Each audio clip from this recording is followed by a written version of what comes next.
What are you buying now? Because I'm looking at commercial now for the first time ever. So I got some cash. I've been saving the last few years. I wanted to buy a triple net, something here in Las Vegas. Everything right now is trading about 6 to 6.5%.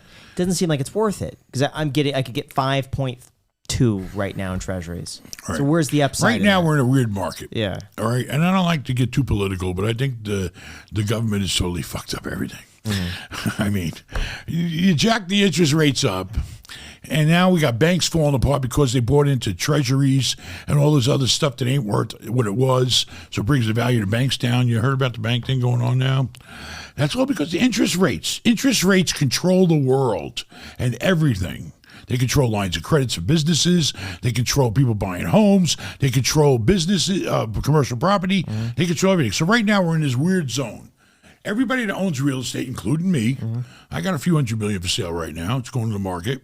I don't want to swallow the fact that I need to raise my cap rate because it don't make sense. If you're paying the bank 6% interest or more and you're getting a 6 cap, there's no goddamn profit. You're working for free. There's no purpose of being in real estate. Right. You get 6% on your down payment, big deal. Like you said, you go get a treasury for that. You go get a tax-free muni bond, even better. But now the crazy thing is I'm looking at properties, I'm calling them up, and they say we already have 2 offers on it. And I say, where are the offers coming? 1031. 1031. Everything's right now, the only business that's keeping real estate deals going are 1031 deals.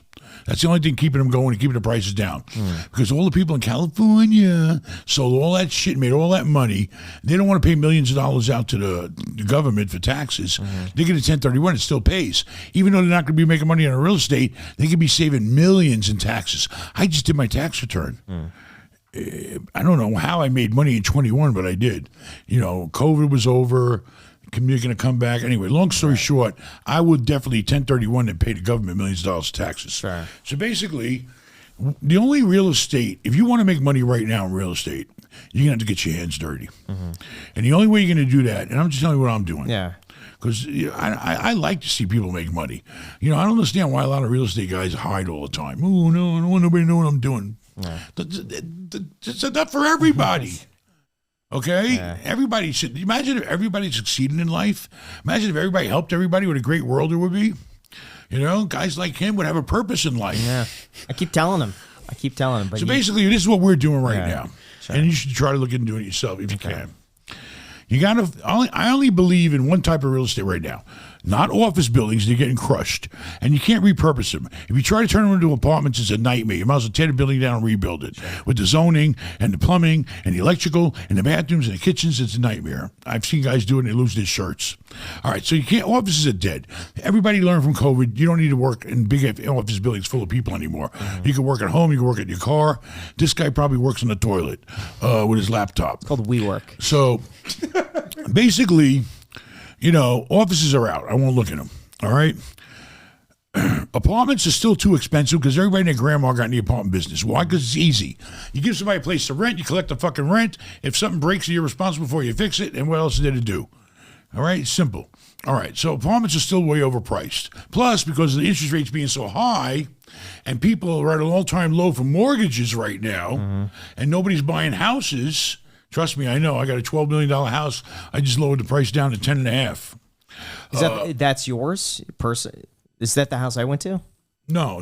You went to my new house. Yeah, where I live. One. That's the beach house. Got it. Okay. I bought a spec house. I bought a house to fix up a mansion on the water. Yeah. At the hottest time in the market. By the time I fixed the goddamn place up, they started jacking the rates up and the housing market crashed. So basically, rent is still going to maintain because people aren't buying houses. They have to rent. Well, it's supply and demand. If there's a big demand of tenants, then the supply is going to cost more money. Simple. So you can't find any decent apartments right now.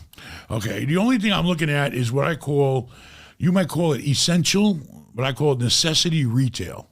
Hair, nails, food, Chinese to go, take out, anything that's necessity, anything Amazon, the internet can't give you. Okay, so I'm buying up grocery store shopping centers, or, you know, essential shopping centers with stuff like that in them. Yeah. Find them with some empties that are mismanaged or some old mom and pop type places. Put a little lipstick on them. Make them look like a nicer place for people who want to come shop. Make it look better for the business owners. Fix the parking lot, fix the roof, put a little paint on it, and fill the empty spaces. Why? Because when you buy them, the empty spaces are free. You're buying on a cap rate. If you buy something, you're buying it based on what the income is, the NOI, the cap rate. If it's got empty spaces, there's no value in those empty spaces. You're getting real estate for free. So you got to go out and find some distressed retail. And then you have to figure out how to rent it. You know, just don't sit around and find an agent that specializes in it, put up a nice sign, reach out to companies. You know what we do? We cold call. We just scored with a company called Marco's Pizza. They want to rent 3 locations from us in our shopping centers all over town. You know, you look at who's growing, what companies are popping up, but stick to necessity. What Amazon can't sell you and what you can't buy online.